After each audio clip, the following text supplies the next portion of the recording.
abortion, but to give their children up for adoption. I have to say, I suspect that if you were pregnant and uncertain, and you knew there was a possibility that your baby could go to Miss Panti and his boyfriend, you would think again. Brenda Power is a columnist with the Sunday Times who wrote a column about marriage and gay marriage last Sunday, which has aroused an enormous amount of comment.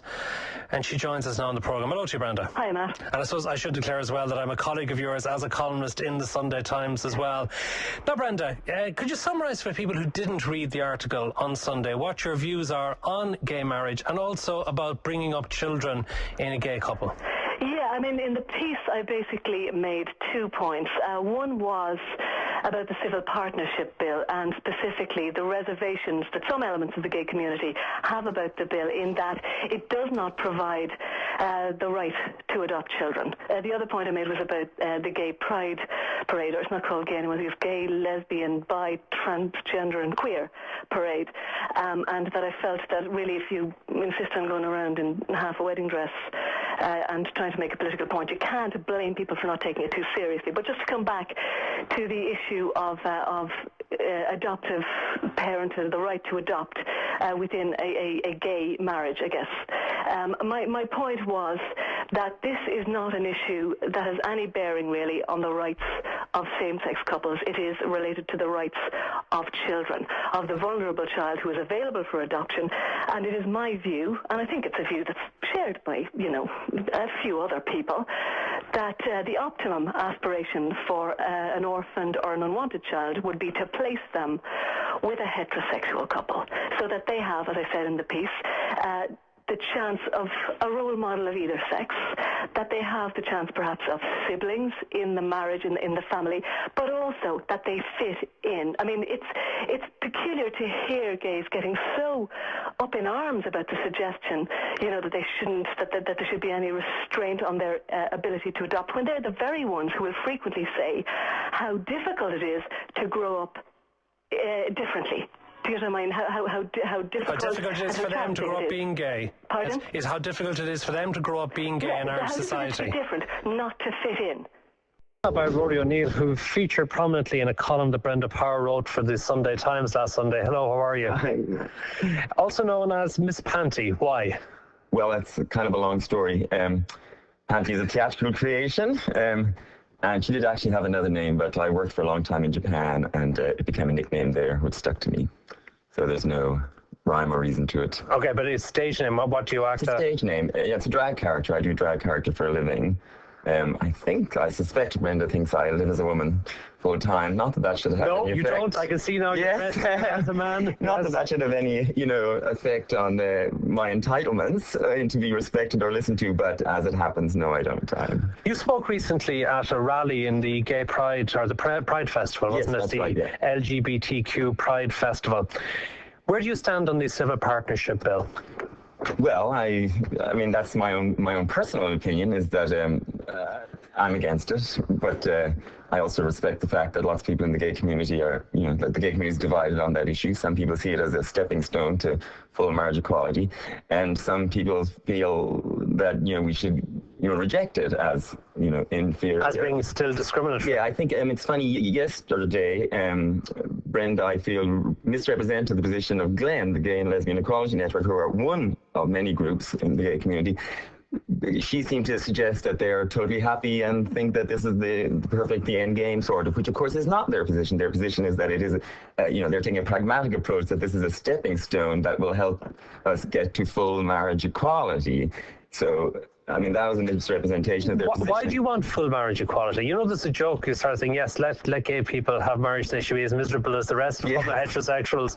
But why do you want it? Well, I mean, of course, there are many reasons why different people, the gay community isn't a monolith. They have different opinions and views on everything like everybody else does. But I think what it really boils down to is, do you or do you not believe that gay relationships are equal and as important as heterosexual ones? Now, if you do believe that, then why should you treat gay relationships any differently than straight relationships? If you don't, well, then obviously you wouldn't agree that they should get full marriage equality. But obviously, I totally agree that gay relationships are equal. I mean, the love that I feel for somebody that I fall in love with, is exactly the same as any heterosexual person. Or I don't know anything about Brenda's marital status or private life. I assume she has fallen in love. Would you like to be married? If I found the right person, of course I would. I'd like to be married. I mean, I grew up in a society where marriage was, the full stop on, your romantic, endeavor, where marriage is respected, where it's the sign that your relationships are respected. I mean, the idea that marriage is only about bringing up children is patently ridiculous. I mean, you could go into the history of it, of course, when marriage was really just a way to control women. But putting that aside, I don't think any straight person would say that they, walked up the aisle and the only thought on their mind is about the children that they may have. People want to stand up in front of their community and their state and have their relationship recognized. It's a sort of an innate human instinct. I'm just quoting from Brenda's piece in the Sunday Times. It's not easy for a man to make a serious political point on the shortcomings of the new civil partnership bill, where he's wearing half a wedding dress and calling himself Miss Panti. Well, I'll say that's can I just get this tiny minor annoyance out of the way? I was not wearing half a wedding dress, and she keeps saying that. But that aside, what were you wearing? I was wearing a full, beautiful emerald green dress. But shall I just say that that's also where I think a lot of people, and clearly Brenda, don't understand what Pride is about. Pride is not simply the gay community, sort of a political platform for the gay community to ask heterosexual people to give them things.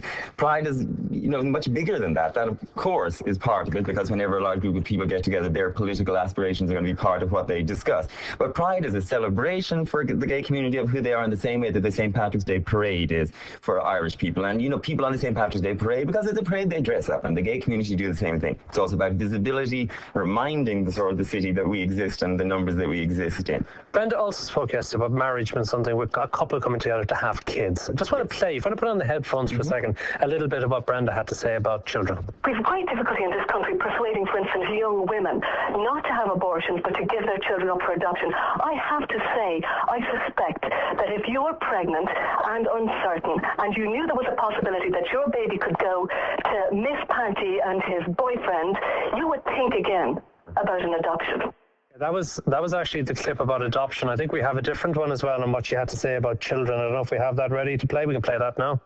It has been the situation for generations, forever, that the way children are raised, and raised with the best possible chance of fitting in, of observing both role models when they're growing up, has been in a heterosexual household.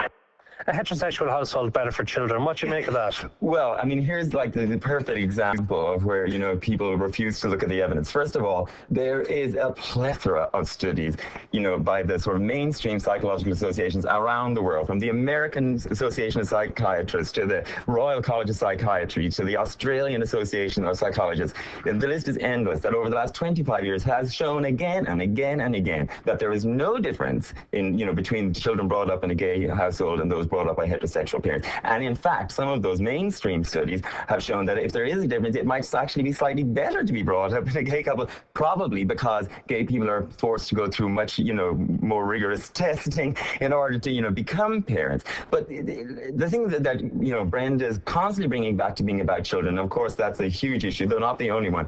But the point is that gay couples do have children. I can introduce Brenda to a million people, many gay couples who have many children. And at the moment, those children are not protected under the law. They only have a legal relationship with their biological parent. And the other parent, they have no succession rights to, they have no right to maintenance from. So at the moment, those children are not protected. And by keeping it that way, Brenda, far from sort of, helping these children, is, Are you a parent yourself? No, I'm not. Would you like to be a parent? Well, it certainly hasn't come up for me, but I do know, of course, many gay people who are already parents and others who is fully intend to. But do you think if you wanted to be, would you make a good parent? I think that I would make a pretty good parent, and I think I'm better qualified to answer that than Brenda, who's never met me. But it's just, Brenda wants the situation to remain as it is, and as it is, the children of gay couples, and children of gay couples do exist, and they will exist. You can't stop people having children. So, at the moment, they are not protected, and she wants to keep that as the situation where they're not protected. Well, we heard her point of view in last night's programme. If people want to listen back, they can hear it on our website at todayfm.com website. Go to the Last Word page. And you've heard Rory O'Neill, a.k.a. Miss Panti's view tonight. Thank you very much for taking the time to join us.